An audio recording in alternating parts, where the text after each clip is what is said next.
Hello, everyone, and welcome back to another episode of the Bridging Impact Podcast, the podcast that is passing wisdom to the next generation of athletes, coaches, and parents to transform leaders on and off the court.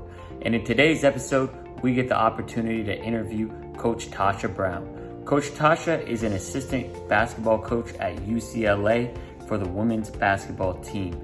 In our episode today, we dive into the importance of consistency, how we win matters more than how much we win, and much more. So without further ado, let's dive in. Hello and welcome to the Bridging Impact Podcast. Tasha, I am thrilled to have you on today and have our discussion on, the importance of, yes, recruiting great players, but it's also how do we recruit? How do we win? And I'm just, excited about talking about that dialogue, and then also just your coaching journey and everything that you've learned along the way that we can pass on to the coaches. So welcome to the show. Well, I'm happy to be here and feel like it's a privilege to be here. And I love what you're doing and the message that you're sending and all the work that you're doing. And so just happy to be a part of it. So thanks for the invitation. Awesome. Well, let's dive right in there. The first question we asked, it's a super easy question, is, what has the game of or how has the game of basketball made an impact on your life?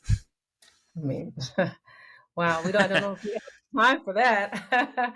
Yeah. I mean, it's been incredible. I think I initially think about being a player and the opportunity of getting a college degree and being able to play basketball in college. And from there, that really launching my coaching career. But basketball has allowed me to see and explore all parts of the world. It's allowed me to meet new people and to grow and get different viewpoints. And it's definitely being a coach has been one of the most rewarding things that I've ever been able to do. So, I mean, I owe pretty much my life to basketball in terms of the journey.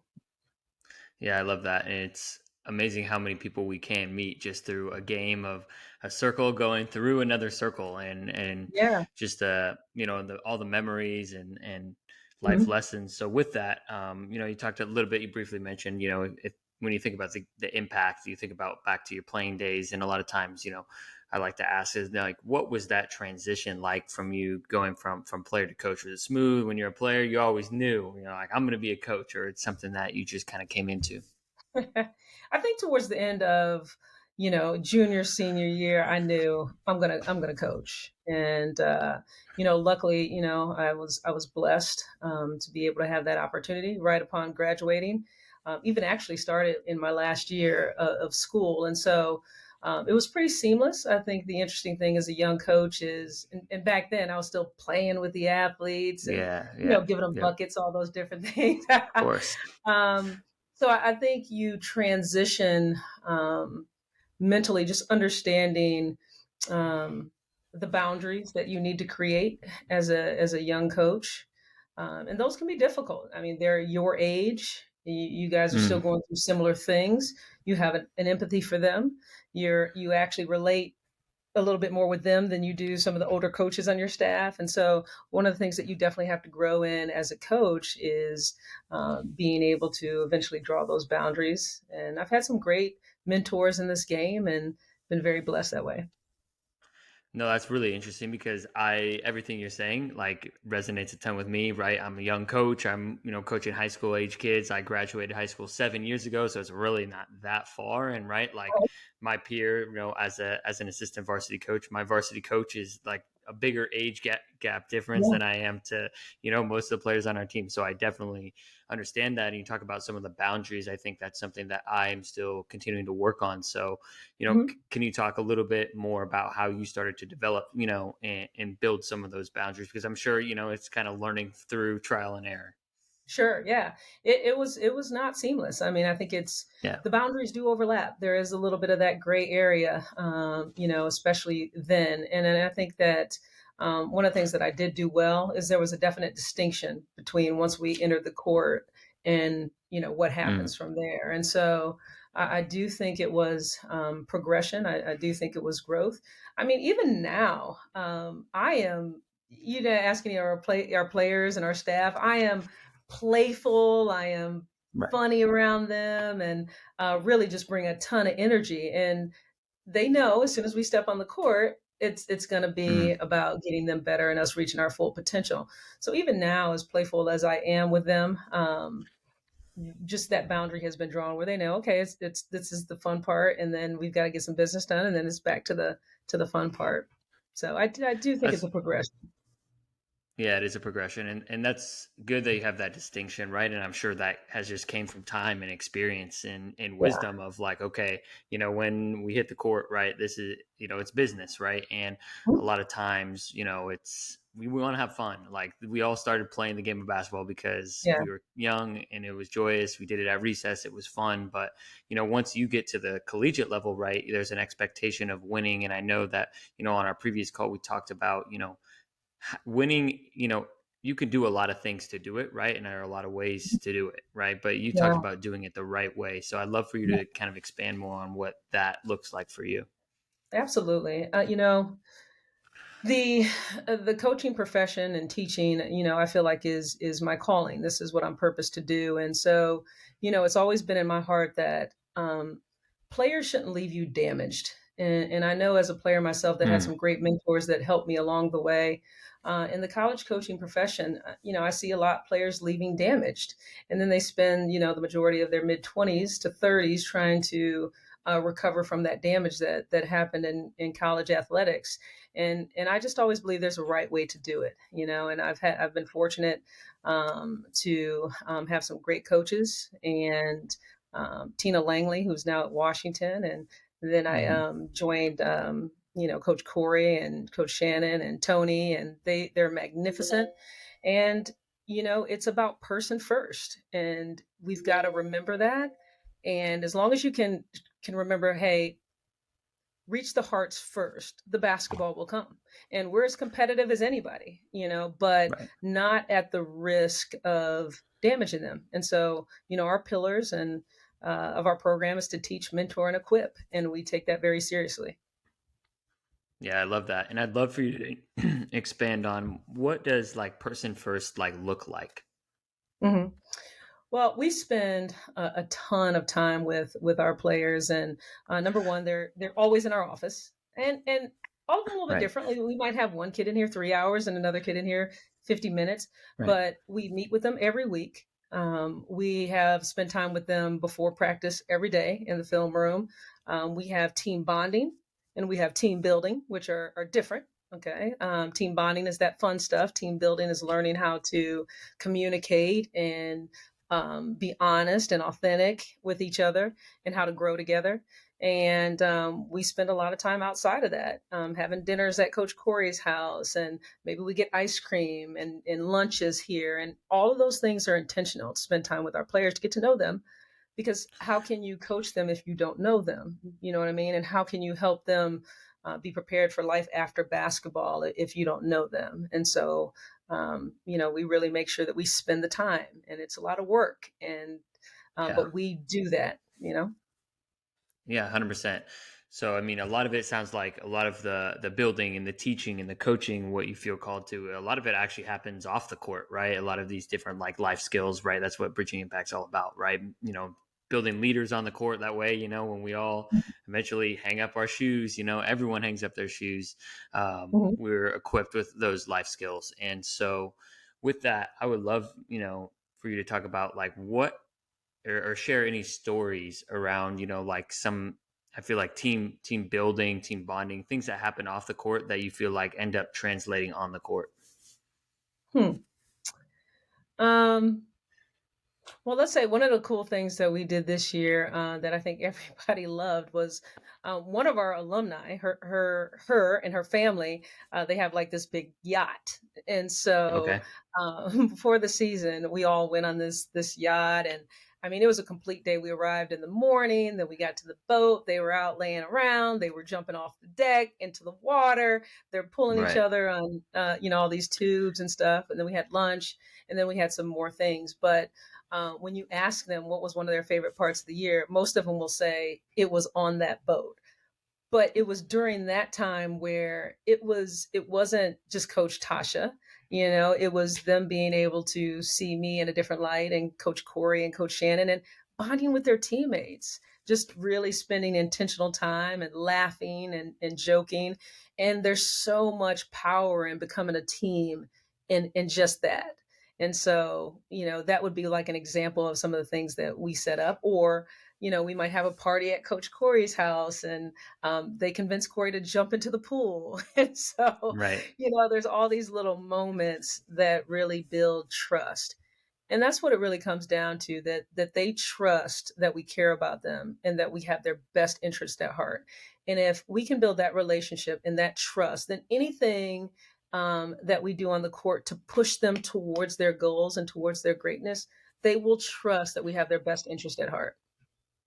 Right. That makes a ton of sense. Right. I think I forget who it was, but there's a coach out there that said, like, I don't want to give feedback. I don't want to coach anyone hard until I, build that relationship with them, just because, like you're saying, you want to build that trust with them so that they know that you're not just about only winning. You genuinely care about their well-being and their development and their growth as a person. And, a lot Absolutely. of growth happens through conflict. And I'm sure there's always, kind of conflict on a collegiate team. You all are spending a ton of time together. So, in as a coach, like, how do you typically like handle different conflicts, and what kind of skills should coaches try and equip for inner team conflict?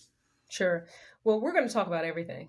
And so part of that team building is developing communication, their Mm, ability to communicate. And we invite that open, honest communication with us.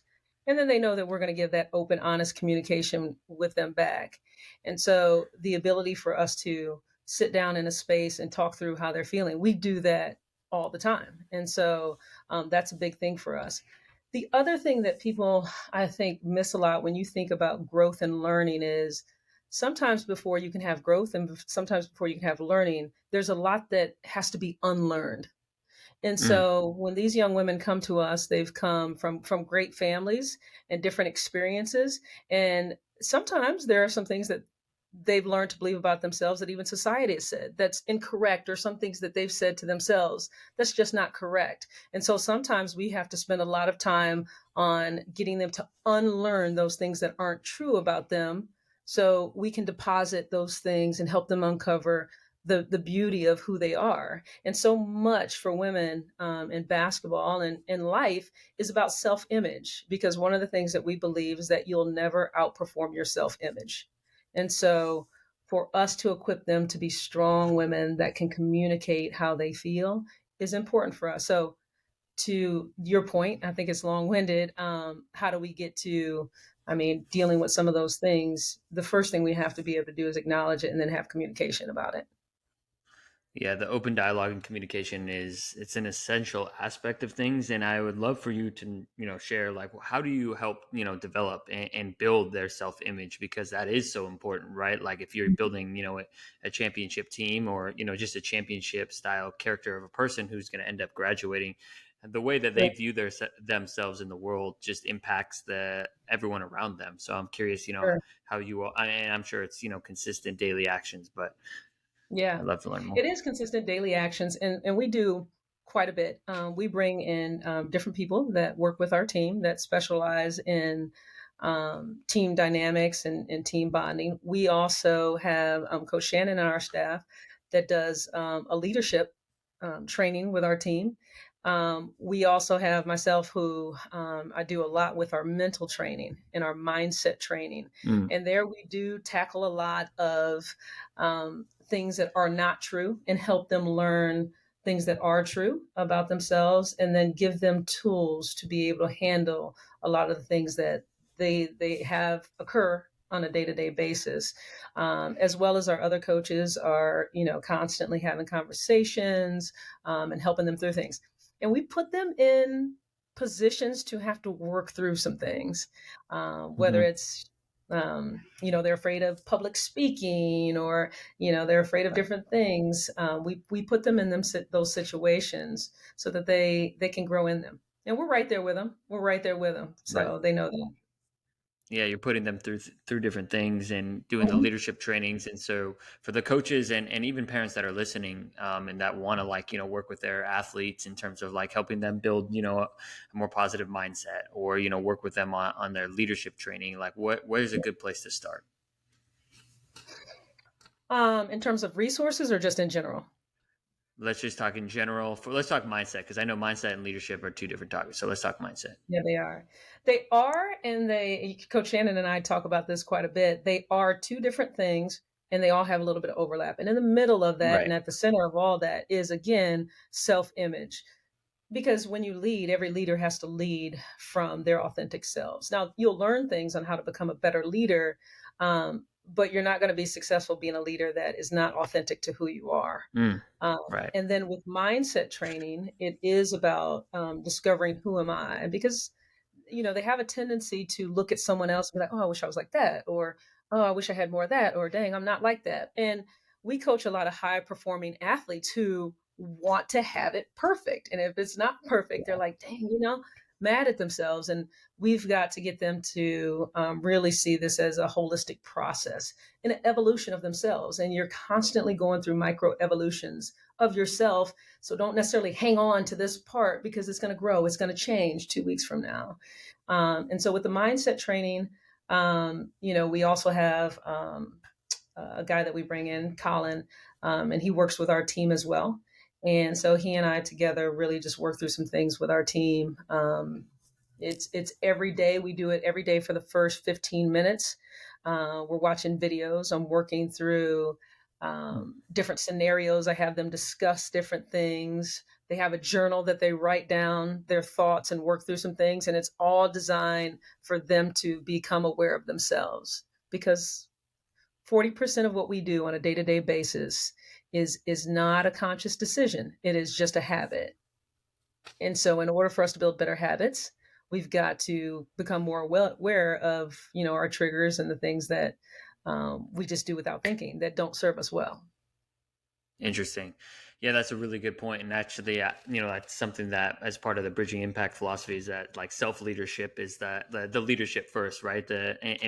Ties exactly into what you're talking about, is that self-image, and 40% those habits that are, we just do unconsciously, and we have no idea we're doing them. And that's how we show up. And so Yeah, that's really interesting. So could you give like an example? And I'm almost thinking like, like you can, there may be like, I'm thinking of a certain player, and, I'm working with him on making eye contact, right? Like, and yeah. helping that become, a part of his, habit repertoire. But, can you give a few different examples of how you help, improve some of those self-image and self-leadership aspects? Sure. Let's say, so recently we've been working on, let's say, the concept of habits. So for the last, several weeks, we've been talking about habits, and they identify one habit that they want to get better at. And there are several of our players who, one of the things that they wanted to build a better habit on was how they responded to their perception of failure in a certain moment. And so with, one of our young women, we were identifying the way that we could help her through that moment, and kind of like a reset, we call it, to get back to neutral, which is even. And so one of the things that we talked about we would do is anytime she had that moment, that she would give one of us eye contact. And it was either we recognize it and we call her name and get that eye contact, or she has to get out of that moment and give us eye contact. Excuse me. But together, her reset will be eye contact. That's the first thing. And then we'll get her recentered back to the next thing. So that could be an example. But that's not easy in the moment, especially for someone that is used to being right. And so it could be something just that small. Right. Just the There's little another. things. Yeah. Yeah, keep going. We talk a little, for example, is we talk about reset routines during games as well as practice. And so everybody on the team needs to know everybody's reset routine so they can help them through it. And we have one player who, she visually, some are visual, some are touch, some are just audible. And so one of our players, she uses all of them. And when she gets to that place and she has another teammate, but any of us can do it with her, where she's just, she goes, woo, sa. And so you can visually see her. You'll see her on the sideline and she'll do the hand, the breathe in, the breathe out, and the whole woo sa. And you'll usually see one of her teammates doing it with her. And so that is another thing where, knowing one another, trusting one another, and really help them understand, look, I feel this. I'm aware of what this is. I'm going to take the power away from this feeling and I'm going to get to my reset and I'm going to get back to where I need to be, I And love that. so, yeah.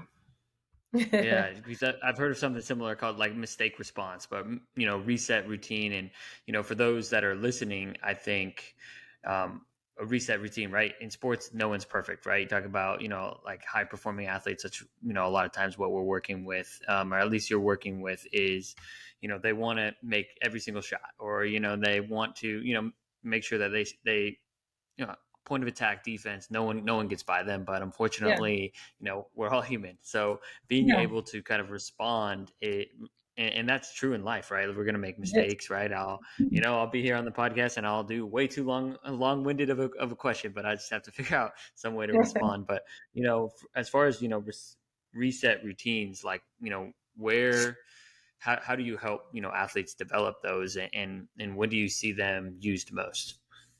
Um, Again, it's the awareness for us as coaches and them as teammates, and really catching the moments. It is as soon as we see them, it's, hey, remember, you want to do this, whatever that might be for them.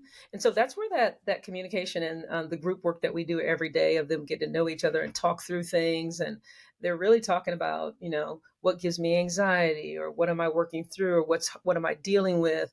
And so their teammates can help and their coaches can help them through that. um, and I think that these are skill sets. Number one being aware of who you are and what your triggers are, that when you leave here, and to be able to recalculate course on how you're feeling in that moment, because you're going to get out there in the world and there's going to be scenarios that you have no control over, and our ability to respond Mhm. is going to be so important. But before you can respond, you have to be aware. And so that's a big thing that we want our players to get, is understanding, who am I? These are my triggers. I sense this. This is what I can do to change whatever it is to get me back to neutral, to deal with any situation. And so Right. it's pretty cool when you get those text messages, even from kids who have left 3-4 years ago, and they're like, I'm with my professional team and I just did this, and that's pretty cool. Right. When you're seeing it really in action, the post Yeah. sports world, and, obviously, I think the word that I'm, continuing to hear is awareness. And a lot of it is just creating space for that awareness, because I think a lot Yeah. of times, at least I know as a young coach, sometimes I want to have my practice plan that's filled all the way out. We got to get through this, and this. And I think it's a challenge as a coach, to try and fit it all in. But creating that awareness is, for those of us who really want to, strive and impact players, which I am sure a majority of, coaches want to do, post sports, is we have to create space for them to start creating that self understanding for themselves. Sure. And it's difficult. It. I agree with that. And like you mentioned before, so much of it is done off the court, and we're competitive, and they want to win, we want to win. So when we're on the court, we've got to challenge them, and we want to have joy, and we want to have struggle every day. Coach Corey's always like, we're going to have joy and we're going to have struggle. You need the struggle to grow, and we want that joy. And so every day, our job as coaches is to bring that those opportunities for them to have joy and for them to have struggle. And within that, we're still coaching the other parts of them that we know mentally that they're trying to work on. Um, but it does take that a lot of time off the court. But at the same time, we want to compete, and we want to win, and we want to be great. So Right. you got to do Right. it's both and. But Right. Yeah. one better. Go ahead. I'm sorry. You can't, no, you can't do one or the other, right? It's both, Mhm. like you're saying. You have to make sure that you're having fun, you're enjoying the process. But if you're always just like laughing, having fun, and giggling on the court, and you're not competing to the best of your Yeah. ability, then you're probably not making the tournament. So, can you talk about how and why that your program or UCLA has been so successful in the past few years? Making it to the Sweet 16 and numerous tournaments, and obviously it's talent and players and character and awareness. But is there what are other aspects that are kind of coming in? Sure. I give all the credit. I mean, it starts top down, and so Yeah. Coach Corey Close is an amazing leader, and has great vision, and really is very aware of who she is and what this program is to be about, our core values and the mission of this program. And the mission of this program is to teach, to mentor, and equip. And so everything that we do, we kind of compare to that. Like, are we teaching, mentoring, equipping? And how did we do this week? Every time we get in a meeting throughout the week, it's let's count the victories and how did we do with upholding the mission of our program? So that's always before Mm, us, so we don't get lost in, okay, maybe you lost or maybe you won. Whatever it is, it's still going to be put up against the mission and the core values of the program. And so she does a wonderful job of keeping that before us. And then, we've got some great teachers of the game. With Tony and Shannon and I think myself, and the consistency. Corey, Tony, and Shannon have been together since Coach Corey has been here, so they just finished their 12th year. I was the only coaching change, so I just finished my fifth. And I had worked with Corey before, and Coach Shannon and I have been best friends forever. And so we also have this chemistry together, and I think that helps a lot. And then you're right. When we recruit, it's not just about talent. It is about young women and, quite honestly, their families who share similar vision as us.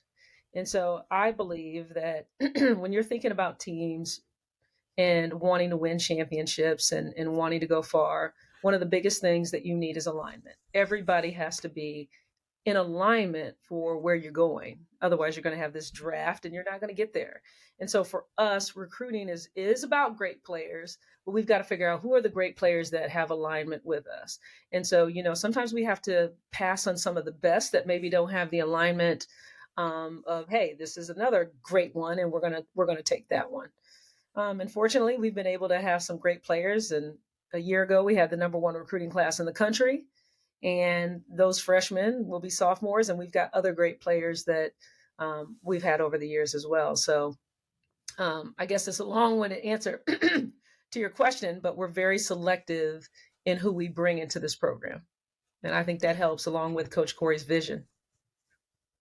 absolutely, and that's exactly what I was just going to ask about is the vision, and it's really interesting that you all have weekly, meetings about how did we, kind of meet our three pillars, and I think that's Mhm. the best way to be consistent and to be, make sure that you are living out your mission. Because I know, I'm thinking as you talk, I'm just thinking back to my first year coaching high school basketball. It's like easy to get lost in the season, Mhm. right? And I guess lose your values and lose your purpose and just be like, like let's come to practice, let's diagnose this certain specific problem, like we can't beat a 2-3 zone. And I kind of Yeah. lose the awareness aspect and that life and the teaching aspect that I come in with, super refreshed. So it's great to have those kind of weekly meetings. Can you talk a little bit more and share a little bit more about how that vision kind of plays out and how committed you all are to the vision? Oh, I mean, we don't stray from the vision. um, Yeah. Again, having it before you every day is the main thing. And then I mentioned that she talks about count the victories. So we want to see how we've caught our kids or our staff, anyone doing it right, like, Mhm. upholding the vision or something spectacular, so we can celebrate that as well. Um, Even every day after practice, as we huddle, um, the question is, before we talk about anything else, what did we do well? And so our players go around the circle and staff, and they could say it to anybody in the circle or about a group of people or anything about what went well. And so that also, helps them. We're always talking about with the players what the mission of our program is. They know it. And I'll be honest, it's not easy for them. When UCLA recruits you, you know that there's something different about the program. You already know that. And then you get here and you come on your visit and you're like, okay, it's different. You can feel that, you can see that. And then when you come and you know that we're going to challenge you to grow as a woman, and we're doing that on a day-to-day basis, it's hard because sometimes they're like, Right.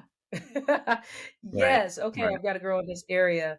But back to what you asked, it's the everyday. It's woven into everything we do, um, and it's kind of hard to separate it. But everything that we talk about and everything that we do on a day to day basis is that mission is woven in there. And I think for coaches, one of the big things is and we did this training with our players and we talk about this all the time, is emotional regulation. Mm. And as coaches, sometimes we're emotion after losses that we shouldn't have had, or we have great emotions after different things. And so, we're asking these athletes to have emotional regulation and be steady. And as coaches, we've got to do that too, and not allow our emotions to take us and swing us from one thing to the other. And so the mission keeps us anchored, and keeps our emotions, regulated, so to Right. speak.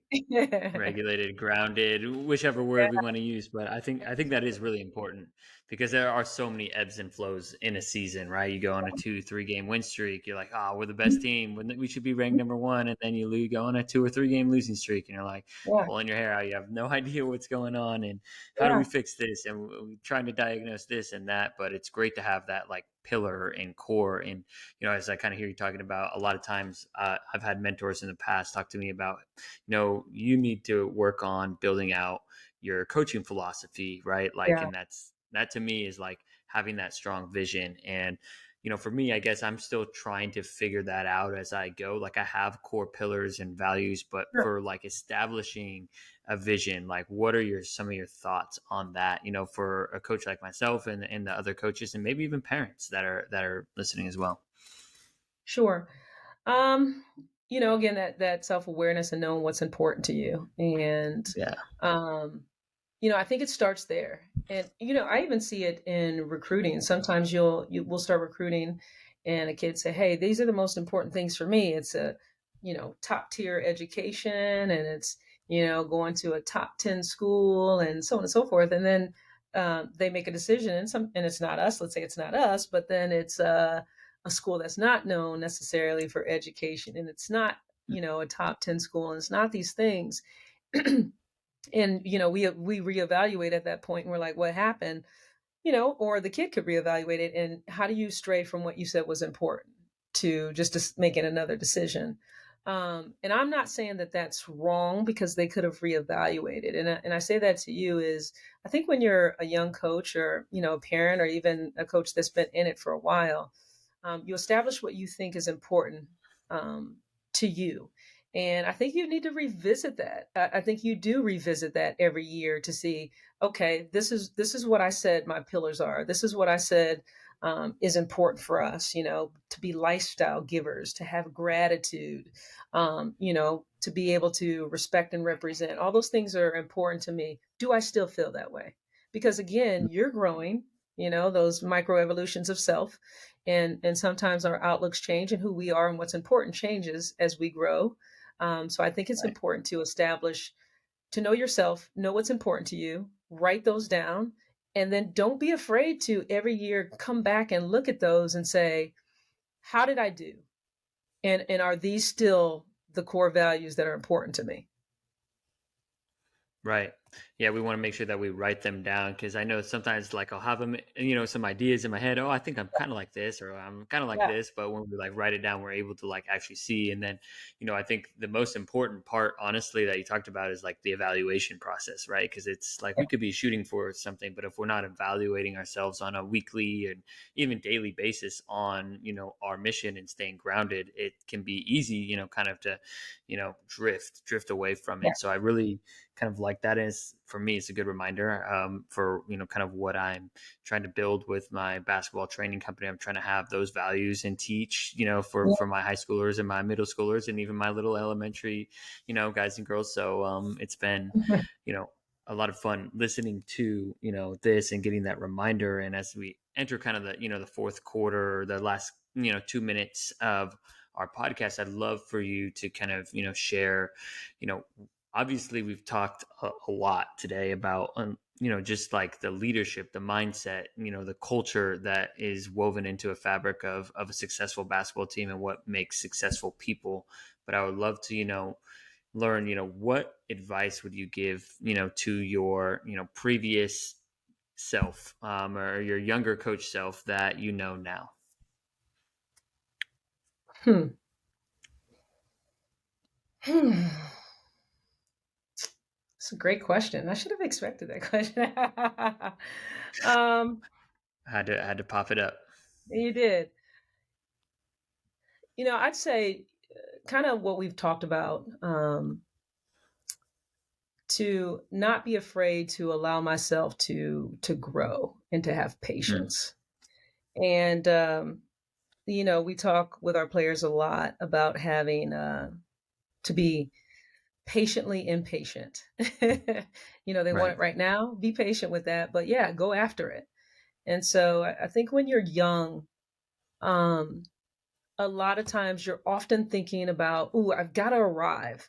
It's the next thing. Right. It's the next job. If I get to the BCS and if I could do that, and then I'll arrive." There is not a place to arrive, and that's what I would want my younger self to know. This is all a process. It's all a journey, and to fall in love with every part of the process. That's what it's really about. There's no arrival point here. And we talk to our players about that a lot. Even if you win a national championship, there is no arrival because the year is going to start again and you're going to want to win another one, right? And Right. so you've got to find and be patient, find joy in the process, be patient in the process, and love the joy and the struggle in it. And that's what I would want my younger self to know, and to really be okay with allowing myself to grow and to change. That's okay. Mm, But I do think a lot of times in this profession, you skip steps because everybody wants to make the big jump to the next thing. And there's so much value in being able to go through the process so that as you grow in this, your character grows along with you. And I think if you miss steps, the pieces that you need to grow in character, you miss also. that's a really interesting kind of way of looking at it and understanding, like, we want that, next thing. For me, I guess, as my high school, my freshman sophomore coach, I want to be varsity, right?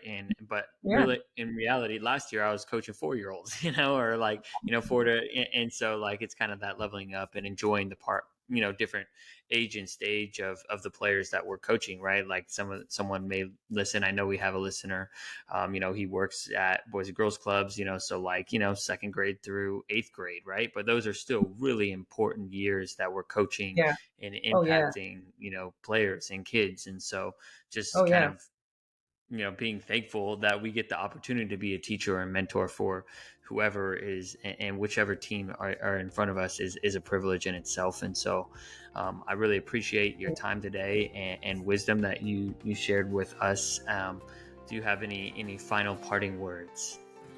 Uh, well, I just again appreciate the opportunity to come on here. I love what you're doing. Anytime that we're helping to build up the youth and really bridge that gap and provide some knowledge or just different ideas, I think it's great. I think being able to share ideas is in this profession is an awesome thing. And so I just want to thank you for allowing me to be a small part in that. Absolutely.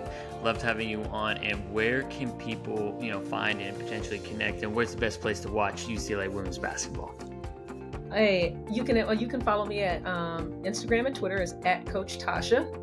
And I do a lot of behind the scenes and all those different things. And also at UCLA WBB on Instagram and Twitter are the best places to to watch us. Awesome. Well, I'm excited to watch you all. National champion this year, right? So hey, that's what we're going for. That's right. That's what we're going for. Well, I'll definitely come check y'all out. I'm close by. So thank you so much for your time today, Tasha. I really enjoyed our conversation. Awesome. Thank you for listening to this episode of the Bridging Impact Podcast.